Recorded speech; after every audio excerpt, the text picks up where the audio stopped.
Good evening. It's November 11th, 2022. Looking at the technicals of the S&P 500, the better than expected CPI results triggered a lowering of the dollar index and interest rates, which allowed tech to join other sectors and cause a huge two-day upside rip that was able to overcome the downward moves earlier in the week after the midterm elections and the crypto debacle.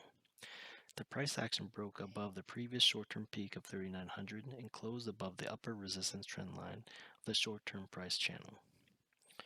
These events beg the question if this is similar to that of the July-August rally, which was triggered by a familiar better-than-expected CPI reading, which allowed the price action to challenge the 200-day simple moving average, or if this recent violent upside move is merely following the typical bear market rally seen multiple times throughout the market history.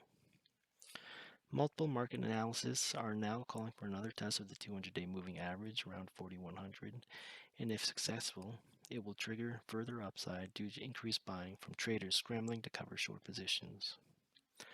Looking at things that can move the markets in the future, of course, a reacceleration of inflation noted by the November CPI PCE, and forward-looking inflation measures such as PPI, which will likely be reflected in the direction of interest rates, specifically the 2 and 10-year U.S. Treasury and the dollar index. It is notable that the 3-month and 10-year spread has now been inverted for about a week.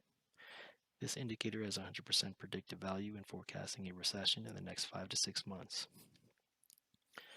The question remains if this recession will only be a slowdown, as seen in the first and second quarter of this year, or if it heralds a more significant economic recession marked with negative GDP coupled with increasing unemployment.